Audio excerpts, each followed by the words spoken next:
Assalamualaikum warahmatullahi wabarakatuh. Perkenalkan, nama saya Valenia Mandarizo dari kelas 2 SIB. Nah, di video kali ini saya akan menjelaskan tentang materi Room Database.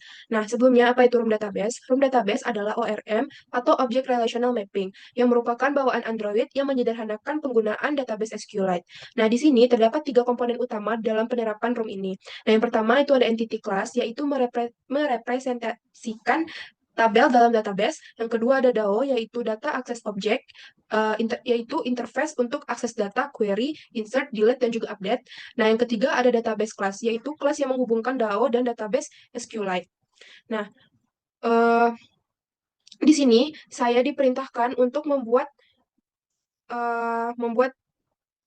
tabel yang berisinya itu ada nama, email, dan juga password. Nah, nanti jika data itu kita masukkan di halaman login, maka dia akan masuk ke dalam halaman home. Jika email dan password yang dimasukin itu salah, maka nanti akan menampilkan alert password dan emailnya salah. Nah, yang pertama kita install package-nya dulu.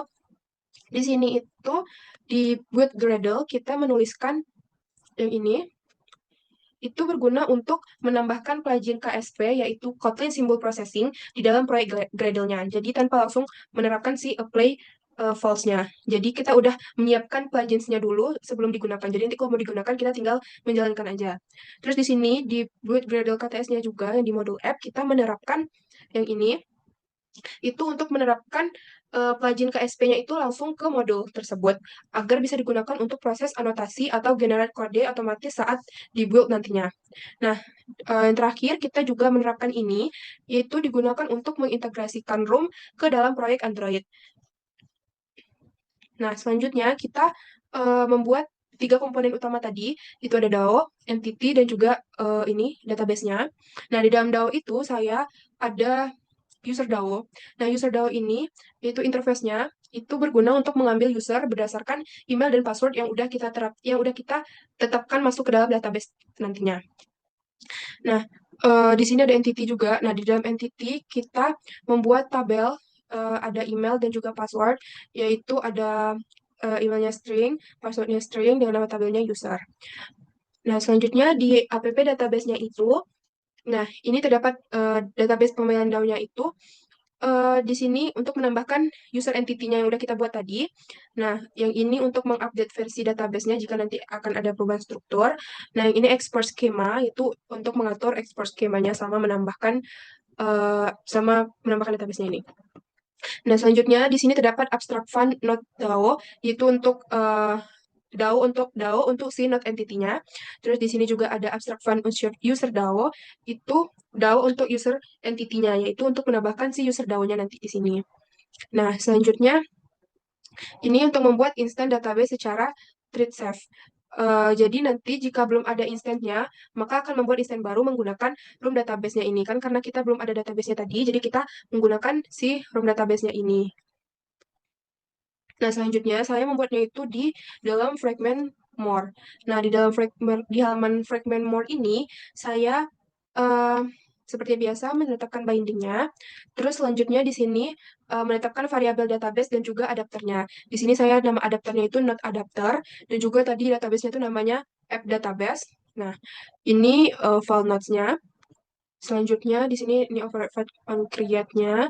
Ini toolbar-nya, judulnya more. Nah, di sini untuk menginisialisasi app database dan juga adapternya. Di sini saya menginisialisasinya namanya tuh DB.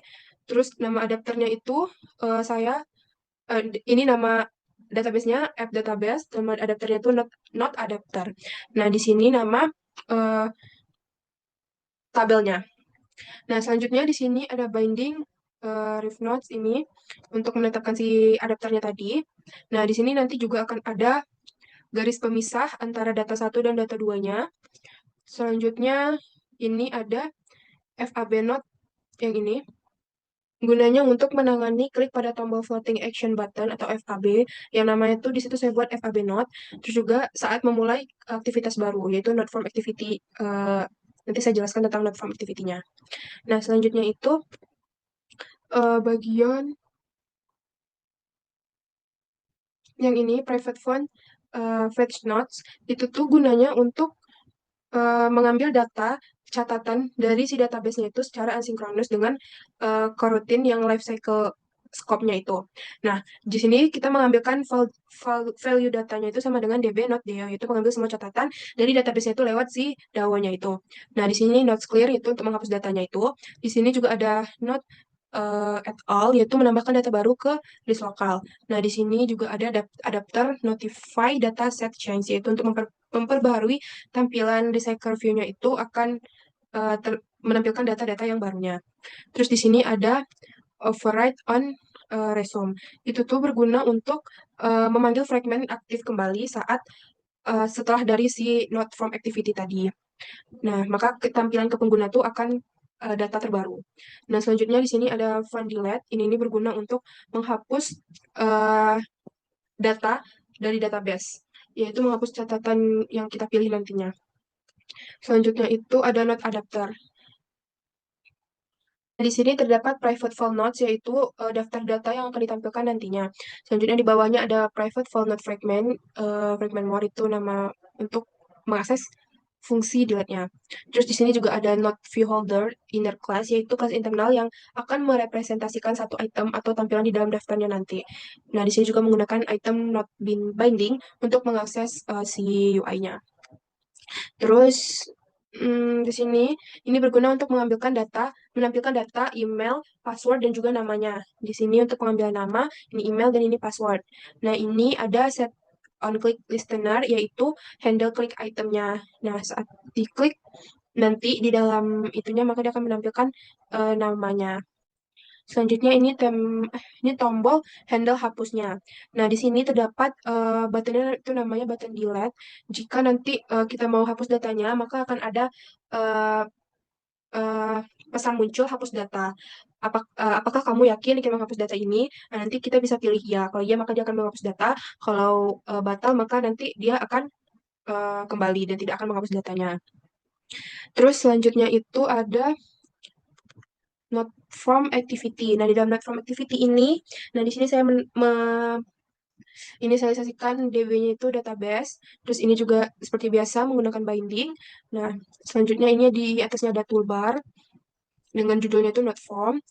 Terus ini inisialisasi DB. Ini seharusnya from form aja sih, nggak usah pakai not form. Terus di sini inisialisasi database-nya. Nah, ini kita saat mengklik button save nanti, kita harus sudah mengisi di sini ada nama, email, dan juga password-nya. Nah, ini untuk memvalidasi input-nya. Nah, penggunaan coroutine untuk melakukan insert data. Jadi, dia tuh kayak mengvalidasi apakah nama, email, dan password yang kita masukin itu udah pas dan udah benar gitu. Nah, di sini juga dia memanggil not down-nya untuk di-insert. Nah, selanjutnya, jika tidak, maka dia akan menampilkan pesan uh, isi semua kolom.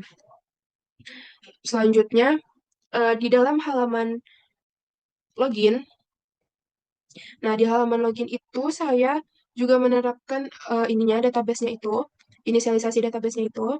Nah, ini untuk tombol login biasanya. Nah, ini untuk pengecekan dengan si email dan password-nya itu. Jadi kalau misalnya di sini kita nih udah private file login user, di sini kita udah menerapkan emailnya dan juga passwordnya.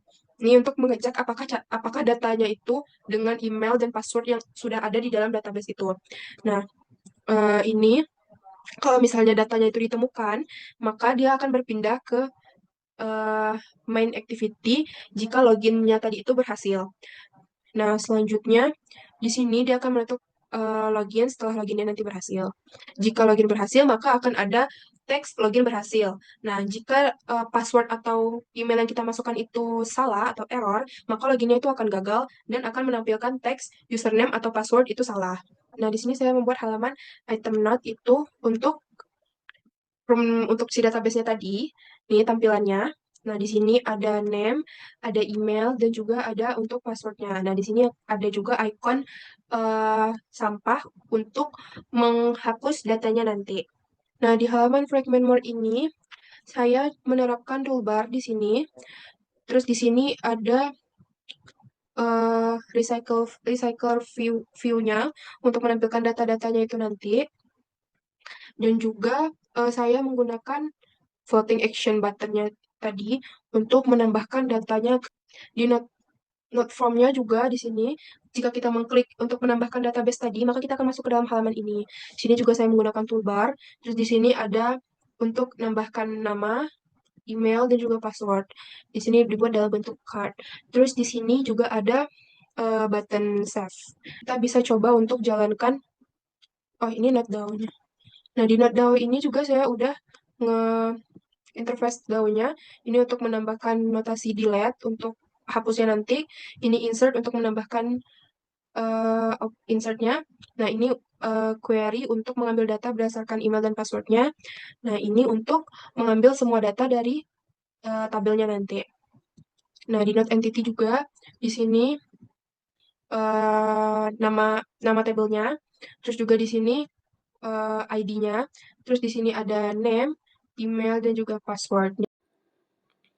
Nah, di sini kita coba jalankan aplikasinya. Klik done, maka akan masuk ke dalam halaman email. Nah, di sini kita bisa gunakan email dan password yang udah kita masukkan ke dalam database-nya. Jadi dia udah terdaftar di dalam database. Nih.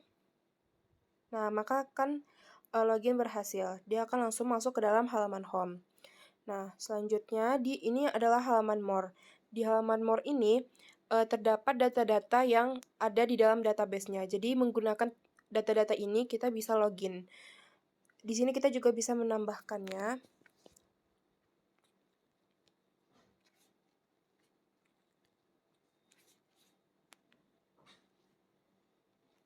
Nah, ini udah ditambahkan. Nah, setelah itu kita bisa coba ulang login dengan data yang udah kita tambahkan tadi.